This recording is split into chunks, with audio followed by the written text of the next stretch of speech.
some of those people in there. So basically, Curtis, thank you for your time being here today. I appreciate you speaking to our team. And just a quick introduction. Curtis is pretty much somebody who doesn't need an introduction. I was gonna say, right? Curtis has been selling Cutco for a long time. You have over 20,000 customers, right? Yeah, we're right about 26,000. 26,000 customers. Hold on, I'm increasing the volume here. So this is one of the best people you could talk to about service events, especially since he's doing one right now. So anyway, Curtis, you've been in the business how long, and what's your career sales? 21 years. 21 years. And at 13 million. 13 million. And how many years over $1 million now? We're at 5. 5 years over $1 million. We're going to be at 5 after this year. Okay, cool. All right, so just take it away, Curtis, on service event excellence. Nice. Sorry, I was a little late there. I had a customer that was in, and then he kept talking, got his upgrade, and so I was like, I gotta get off the phone. You gotta leave. So, I know how that goes. For sure. What I wanted to do is just talk about the excellence of service events and how important it is to be doing service events for not only your customers but potential customers that are at shows as well.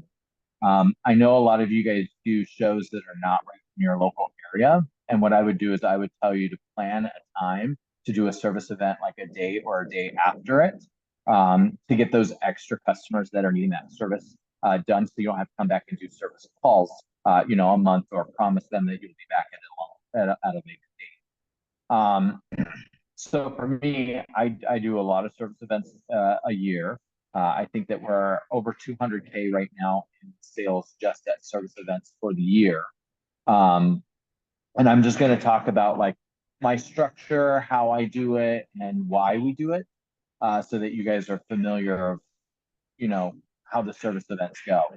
So first thing is that we look at areas that are underserved, and that's usually areas that we haven't gone to in a long time, or in areas that we know that if we do go out there, we're going to have 9 people that will come into the event. They're going to buy a lot. And when I mean a lot, that just means because they haven't seen us, we're not doing an event in that area, or they saw us at a major event. Now they're relocated into an area that we only sharpen maybe in home, or we send them out. So we sit down, we go over that. So like if you're looking for the fall, I would tell you, what customers do you have in different areas? Go on your CRM. I know you guys all have Fast Action or should have Fast Action, but get your CRM where you can look at those areas that you can go out and sharpen. And what criteria we do is if you have 30 customers or more in that area within a 50-mile radius, we will do a service event in that area, right? So we have one coming up in Wheatland, Wyoming, and Wheatland is about 60 miles north of Cheyenne, right? But it's also 40 miles away from Gillette. So we know that it's within that area of region for us to pull people in from all the different directions, so that if nobody in Wheatland is booking, we can pull from bigger metro areas that are within that 50-mile that radius, right? Because some customers will travel just to get their knives sharpened. If we promote it, as this is the only time that we're going to get it done. We only come out once a year, and this is the time to get it done, right? So you guys know the fall is coming up, so you guys are going to be able to promote, get it done before the holidays happen, so that you get all your knives back for the holidays, right? I'm assuming that's why we're doing the talk of not only just doing service events, but strategically planning them so that you can have bigger shows to them, right? It's the same thing as we plan our service events after the holidays, and we promote it as, you probably noticed this holiday season that your knives are not cutting like you wanted them to. here's your opportunity to get them sharpened so that that doesn't happen again, right? So it promotes people to come to the service event. Service events should be happening. If you're a rep, you should be doing at least 2 to 3 service events a month with your clientele that are in that. Okay. Now, when I say in that area, so if you're in what city? Say a city that you guys are close to. Baker's, Sacramento. Elk Grove. Okay, but that, okay. So I know where you guys are at now. So Sacramento is a large area. You can have 3 different service events in 3 different areas of Sacramento, right? So you can have it on the north, you can have it on the west, you can have it on the south, right? You can put that in your planner so that you can have customers know when you're going to be out in that area. Also, what I do is I have it planned where every year we're in that area. So every year my customers know in May or in April, I'm going to be out. And we're coming out will be in May or it'll be in April so that we're planning it in advance, right? It's important that you talk to your customers as if the service event is the main event they're going to be coming to when you find out where they're at, right? So if you're in a certain metropolis, right, and you are doing an event there, that's when you say, hey, we're going to be at the Home and Garden Show, and we have a service event that happens the day after or 2 days after, right? So if they can't make it to the Home and Garden Show, they can come sharpen and they can get the same discounts, same stuff like that, right? You guys just did the California State Fair, correct? Yep. Yeah. Right. So you guys probably got a lot of leads from that too in different areas. So that's where when you're at that fair, if you have someone that's like, hey, I'm in Sac, and you're like, okay, I'll be out in Sac these days. Modesto, I'll be in that area at these days. So you got to make sure that you plan those out in advance so that you have an attack mode whenever you're at a show to get customers to sharpen. You probably notice that our economy is really bad, so a lot of people want their knife sharpened, and that's the first thing that they do when they come up to food. Oh, I need my knife sharpened. They're no. Okay, great. You're just another customer that sharpened. Here's the times. Here's the dates. Right. So the first part here is just scheduling it and making sure you have a schedule for it. Now, when it comes to service call excellence, I have right here is that you have to have a plan of attack when it comes to marketing and getting your footprint down so that every single time you do a service event, it has the same footprint, right? So on here, service events, we give a reminder email or a first email 2 weeks in advance of the event, right? So in 2 weeks, we're going to be doing the Syracuse thing. We send out an email that goes out to the customer saying, hey, here is the event. Now, that first email that we send out is our gold clients, and there are the ones that are on the waiting list first. Hopefully, you guys have a waiting list that you guys do for your customers. So if you have a customer reach out and they're in an area that you don't get out to, that's going to be your gold list. You send that out 2 weeks in advance, right? Once that goes out and they have 2 or 3 days to pick their dates and get in there, then we send out a general email, okay?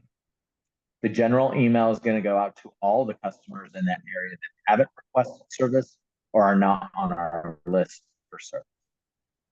Once that email goes out, 2 days later, you guys are seeing the structure here, 2 days later, we send out a text message letting our customers know about the service event, right? So we're 6 days in, and now we already have 2 emails and a text that went out. Then we wait 2 more days, and then we send out a reminder email letting them know that they have only a week before the event starts. Then we wait 2 more days, and now it's, hey, it's coming quickly, and you need to book your appointment slot now, right? So we're 10 days into this, and then 4 days out, 4 or 5 days out, my starts calling to fill in the spots that are still available left, right? And when she calls on these, my assistant calls on them, it's just a quick, hey, just so you know, we've sent you 2 emails and 2 text messages to get you into the service event to get your knife sharpened. it looks like you still haven't been contacted or haven't done it yet, we're calling you to set up that and get it done for you, right? And usually when she calls 4 days in advance, we set it up almost immediately. Everything is completely full. Then we have it scheduled where the day before they get an email and a text reminder letting them know that on this time you're going to get you need to come in and get your sharpening appointment done. Then the next day they get an hour notification before they're supposed to be there text message, which you can set up in Acuity. If you don't have Acuity, I think Calendly does the same thing. So we send out a text message an hour before there, and then we have a final reminder that's telling them they have 30 minutes before we will see them and giving them the location as well, right? Key that we have that structure so that we can book out our service events very quickly. Now, when it comes to service events, we set up our service events. Some people have a sharpening person. I do not have a sharpening person. I think that it's more personal when it's you doing it. We book our schedule out either an hour out per person, or I do it 45 minutes per person. And I do know that there's some people that do it every 30 minutes. Now, I don't do every 30 minutes because, as you guys know, I get 45 minutes. That last person went over by 10 minutes and made me late for the call, right? So that's why I would tell you, know your timing and your scheduling of how you work with your customers so that you can work with them properly. Also, what I would encourage you to do is that once a customer is booked, have either your assistant or you go through that list and find out what they own so that you are aware of what they're bringing into your service event, right? So if you have a customer that only has 2 pieces, then you do a window where you have them come in at, let's say, 12:15, and then at 12:30 you bring in another client that could have more knives or could be a quick in and out situation, right? So have window scheduling based off of how much Cutco they're bringing into the service. Now, when it comes to service events, very important that you have structure when you have your service event, where your service event is based off of starting off with an introduction of who you are, what you're going to be doing at that event, right? So we call it the power intro. How many of you guys in that room use a power intro? Yeah, I can't see you, but People raising their hand. okay. So a power intro is where you describe what's going to happen at the event, who you are, how long you've been doing Cutco, and what you have to offer, right? Then after you do that, what you do is you start going into the structure of the service event, right? What are the new programs that Cutco do, right? So we have some new programs, packages that are like customers. First one is our upgrade program. Second one is going to be our family program. Third one is going to be our business gifting. Fourth one is going to be our right? So we introduce that at the very beginning. And then what we do is then we start going into the process. I have a rule right here. No straight edges leave with the customer. All straight edges go back to the factory. Okay. The owner, Jim Stitt, said it best. Nobody puts an edge on our knives like we do. So please don't sharpen straight edges. Have them sent back. And I know there's some people in that room that are smiling and think that they're the best sharpener in the world. But I have something to tell you. Not as good as the factory. So send it back. Okay. That's why I don't have a sharpener, because I can usually get through their knives fast without having someone doing the sharpening for me, as if it's a straight edge automatic for the owner of our company, right?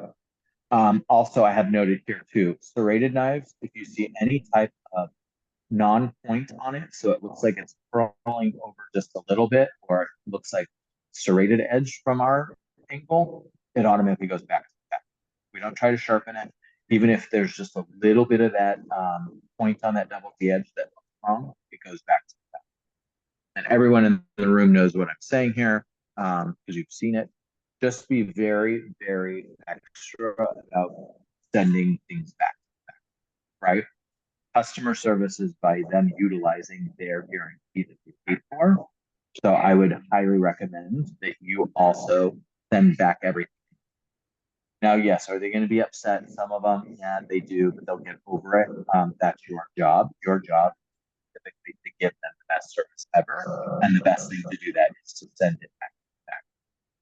Okay.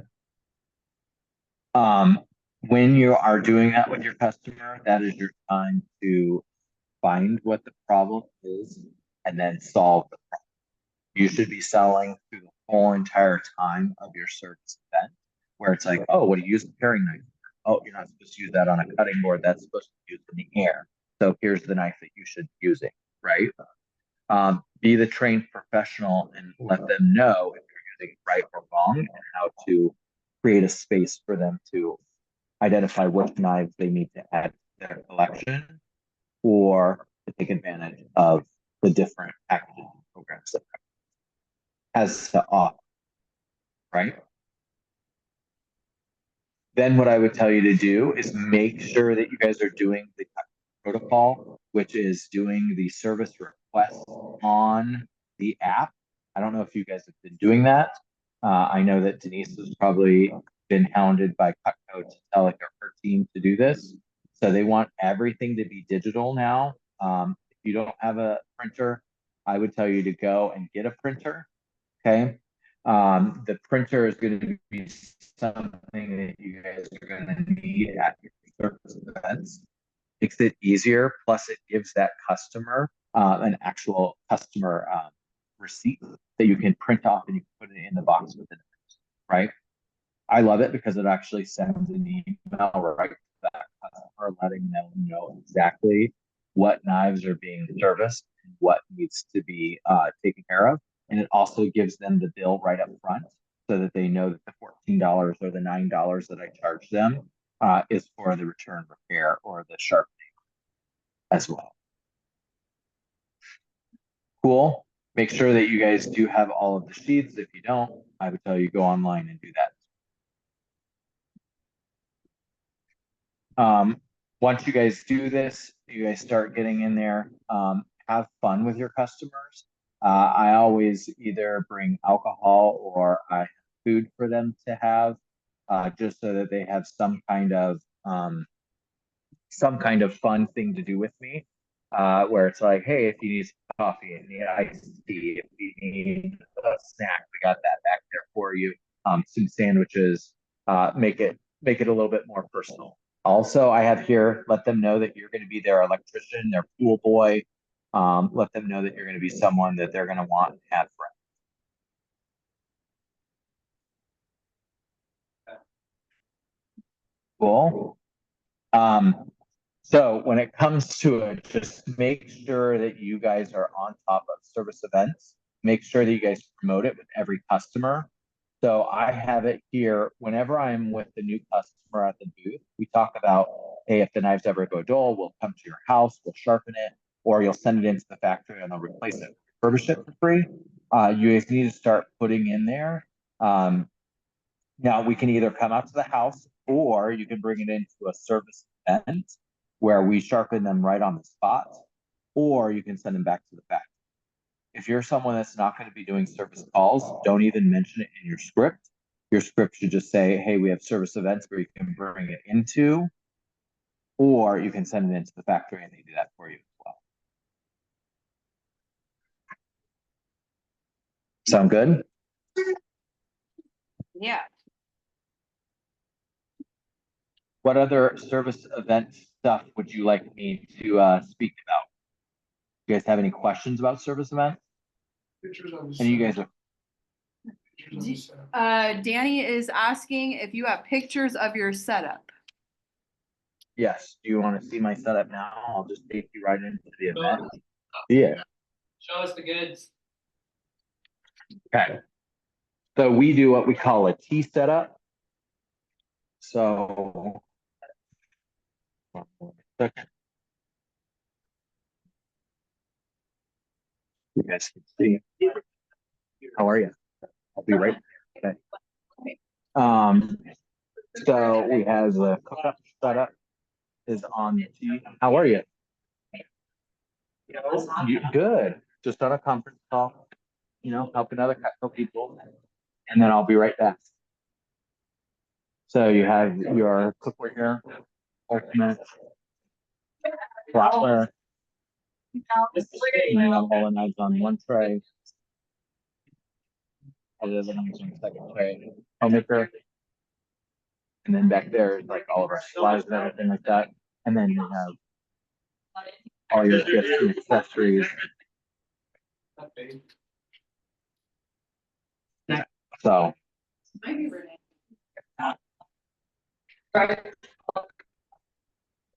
that kind of help you guys? Yeah. So we have it where it's a U. We have it where it's a U shape. Where you guys have it where the customer sits inside of the U, and then that way you can put all of the products around them. Now I'm here in New York, so usually where that wall was that you saw, I would have another table that was sitting there, and that's going to have all my garden tools, all the gadgets, all my hunting knives, and then I have a ton of business gifts that would be there. So you saw where the cookware was, then you saw the flatware, and then you saw my all my knives on the boards. Then on the other side would be all the rest of it. So literally the customer sits in the U and they're surrounded by, and then that way they're looking at all the product while I'm sitting there. Sure. Hey, And try Kurt, to have different philosophies here on putting the knives out versus not putting the knives out. What are your thoughts on that? So I'm a firm believer if they see it and they touch it, they feel it, they're gonna buy it. It's funny because I'm in the room with Luciano and Liz that don't have any knives out at all. And they've both made a comment to me. They're like, wow, you're selling everything. Like that's the point of me being here. I, they haven't sold any upgrades or anything, and I've sold 4 of them this morning. And that's just because I can easily customize things for people. It gets people intrigued with knives that you normally don't see. I'm a firm believer that people buy what they like. And if there's something in the set that they don't like, then it's for me to go, oh, I need this one, that one. Plus, the more that you have out there, the more they're going to ask about. So they're going to go, oh, what's this for? What's that for? Right? And you saw my layup has like all 3 of the veggie knives next to each other, all the Santukos next to each other. And the last guy that was in here bought all 3 of the veggie knives, right? And normally we wouldn't do that if we didn't have it out. He's like, this concept, I think I'm going to get all 3 of them. Like, okay, we'll put it in your upgrade. And he goes, cool, because I'll never use that knife. Pointed at the paper. So that's why I have all of the knives out. I think that they're very important for you to do that. I know some reps don't do it because they're lazy and they think that it's just time consuming. But I will tell you that your customers will absolutely love it, that they can see it, touch it, and have it there. And there is those reps that are like, yeah, but I'll pull it out if they need it. Well, if you're not talking about it or they don't see it, they're not going to know about it. And then they're less likely to buy. Are you doing that just at service events or at the booth too? Oh, you know me, Danny. I have every knife out at every booth that I'm ever at. I think that it's very important that people see it, touch it. The only booth that I don't have knives out is the rodeo. And that's because we can't have not one damn thing out. So if the Houston Rodeo allowed me to, I'd have 4 boards out with it. It's interesting because we have a mix at the Texas State Fair of reps that don't have it, reps that do have it. And every single one of the reps that has 2 or 3 boards of knives outsells the reps that don't have knives by almost double the number. So it's very clear. And there's reps that usually don't use knives, but now at Texas State Fair, they bring boards specifically to that because more and more people are doing that. I get why people don't have it because they want to focus on packages and programs. I get that. But the thing is that we have a lot of past customers that go through the booths, and that's exactly what they're looking at, that 1 or 2 items they have to add. And especially with the economy that we're in right now, we do not have new customers coming up to the we normally do. We're dealing with 90% past customers that only know us, and they literally walk up, oh, you guys are here, you're not hearing the, oh, knives, tell me about the knife, right? There's a huge disparity right there. And I would tell you, due to what's going on in the economy and not having the new customer business at our shows, you better put your ass with all the knives out there if you want to attract all of the customers that already. So, does that answer your question? Cool, thank you for sharing that. I just feel like there's different Yeah. philosophies on our team. Some people like putting the knives out, some people don't. So I just wanted to hear your take. Does anyone else Yeah, have? and I don't think there's anything wrong with either way you do it, but I just tell you it makes a huge difference for me. Okay. Maybe difference between using Acuity and Calendly, can you speak to that for a second? You said you use Acuity for a system, is there? Yeah, I only use Acuity. I had Calendly. Calendly, I know people say it's confusing. Acuity is confusing, but Acuity is so good for like doing your stats, making sure that you have the right information getting out. The follow-up is better because on Acuity you can actually send out emails after it said, "Hey, how was your service? Tell me how it went." There's follow-up emails that come from it too, whereas Calendly doesn't have all of the backend services. Plus, I like Acuity because we can put multiple times in on a day rather than just one schedule. So I can put multiple things in there. It's just easier for my assistants to use a calendar, Acuity versus, and it's cheap. Thank you. Mhm. Anybody else have questions for Curtis? Do you ever, like if people bring guests to get their stuff sharpened too? Do you accommodate for that? Yes, we actually recommend it. So we actually put in all of our marketing for customers to bring in their friends and family. And if they do, they get free Cutco, right? Awesome. And then if they purchase Cutco, they get more, right? So we encourage it. So if we have, so when we send out our little oh, what is it? Service. So can you guys does anyone have a phone near them? Yeah. I'm gonna put this up on this. You guys see my screen. Can you share my screen? Well, I have you on the TV, so they can see you on the TV. So if you share your screen, TV's there. It'll be big. It'll be big. yeah, we have you on the TV right there Inception. for everybody. Okay. I don't know how to share. How do I do? The host that you can share. What was that? You can make him a co-host so he can share. Oh, I have to make you a co-host so you can share your screen. Let me see. So we have it on here where it says, who else do you know that needs their knife sharpened? So when we send out service requests, they get an email that automatically tells them. So I won't share it. But on the email, it says, who else do you know that has Cutco that might need their knife sharpened?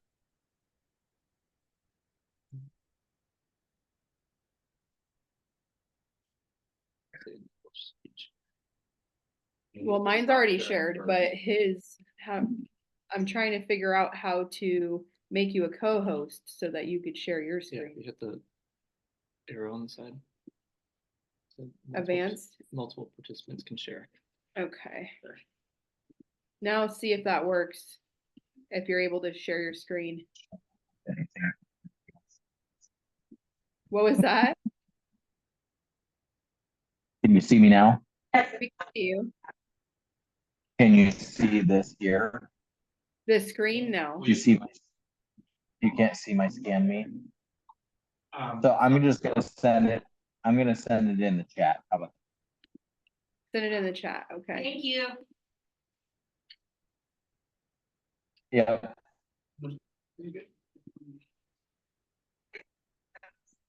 Okay. So And this is my form. This is my form that we do. That customers will fill this form out when they're at the appointment. or at the booth. And it asks those specific questions like, do you have friends that need their, and then go after they book, that also says, hey, thank you for booking through us. Do you know anyone else that has a cocktail that might need their knife sharpened or service as well? And then it's a little blurb about, do you like free cocktail? And then it sends out a little blurb to them once they book. Is that at the end after you filled everything out? Yeah, so that right there is our lead card that we do at the show. So it's a little scanner, a QR code. They scan that and they fill that out at the booth. It automatically sends to my assistant. It puts it sends her an email and puts them on the list. Then she reaches out to that person. And then if there's any names that are on there that they say, hey, Jillian or whoever, then she'll get their information. Once we book them for a service event, once the booking says, hey, thanks so much for the booking, that goes through. And then my assistant has an email that automatically gets tagged for someone that books a service event that then sends that customer another email that says, hey, thank you so much for booking your appointment. Do you like free cocktail? Would you like to know how you can receive free cocktail on your event? And then it tells them, have your friends book, put them on the list, and then we give referral discount or referral gifts.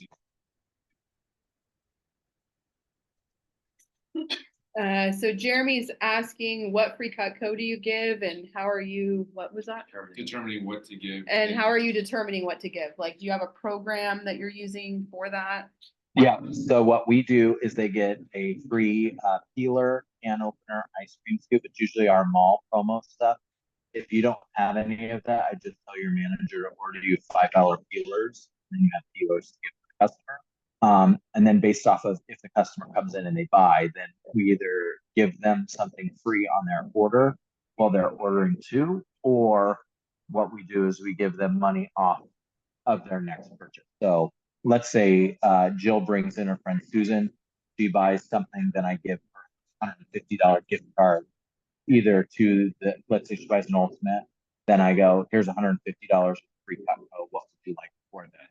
And I'll either order her something at a third right there, or if she has an order, we do full reach value, we just mark off a knife off there and give her the discount that way. How do you determine how much someone gets when someone they bring in orders? Like, how do you determine that? Just curious. We do it. I do it right on the spot. Because if Right. someone's buying a shit ton, then I'm like, okay, we'll give you free. You know what I mean? If they're only buying like galley set or a homemaker, then it's like, okay, here's $100. You know what I mean? I try not to go overboard with it because I don't want them to think that, oh well, if every person buys this one thing, you know what I mean? Because you'll get the customer that'll go, okay, well she bought, what do I get? Right? That's all like, oh, you get your free gift. It's a can opener. You know what I mean? Because she only bought 2 9, she didn't buy like 1,000. So we do it based off of how much they're buying for them to get the gift. And I feel at the customer because sometimes the customer wants a garden trial. And then I'll be like, okay, well, you'll get the free garden trial if she buys $500, $1,000.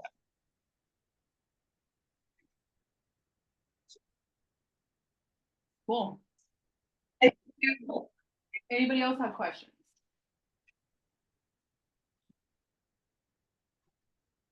So just to recap, he said send in the straight edges. Yep. Yeah, he said send in all the straight edges. He usually makes a U shape, displays the knives. Does he have a sign? It's a T, but you're sharing the other T with somebody else. Okay, does he have a sign sheet? When someone comes in for the service event, is there like a service form or a sign-in sheet that you have them fill out? Nope. Hey, Jill, I'll be right with you. Take a seat. Oh, I'm almost done. Okay, Is that because of the form that on the email? yeah, because you already had. Yeah, That's fine. Yeah, I already have the form filled out in order for them to book the appointment. Okay, so he just pulls it up and goes away. Yep. Thank you. 30 to 45 or? He said 45 minutes and sometimes he'll do Window scheduling, if he finds out that they only have a few knives, he has his assistant ask how much, what they're bringing. So that way, window scheduling for the people who have less pieces. Yeah, we pull up their CRM and we know exactly who that is. Ooh, I have a last question. When you send off people's knives, do you go ahead and use the company provided ARS tags? I've heard some issues with they don't allow extra insurance. 100%. Nope. I just do the ARS tag. Okay. I slap that sucker on the box. All right. And do you charge them anything for shipping, or do you just pay the ARS tag and they're just paying the return shipping fee? By law, Cutco, you are not allowed to charge a customer more shipping than what it is required for them to go back to the factory if you're putting the knives in the box. Because Cutco's like, if you're using our ARS tag, you cannot charge customers to make extra money off of it. You already paid $15. Now, if you're paying $15 per customer per ARS tag, then yes, you can charge them. But Cutco is cracking down on that. So no, there's no extra fee, no tip. You can't say I'm being tipped or you can tip me out or because you're only paying $15. So if you're making $150 off of so my answer is no, I do not. Now, if the customer wants to tip me, okay, thanks for the extra 20. You know what I mean? But I don't say anything to get them to buy more. I just say, hey, I am picking up the shipping cost back to the factory for you, but Cutco requires a $15 return shipping fee, which I'm going to put right here on your credit card. That's why I said I do it automatically like that. And sometimes the customer's like, oh, you don't have to ship it in. Can I pay for the shipping? I'm like, I can't charge you for the shipping, but if you want to tip me out on it, you can. Cool. And so probably cash is the only acceptable option in that case. Thank you. Correct. Yes. Cash is king. And tax-free, baby. Let's go. Yes. Anybody else? Thanks, guys. Thank you, Curtis. Yes, Thank you, thank you so much for your time. We appreciate you. You're And- welcome. Sorry it was a hassle getting on, but It's all good. I appreciate letting me talk to your team and you guys crush it, right? All right. Well, I hope you have a great service event and thanks again. Thank you. Bye. Bye.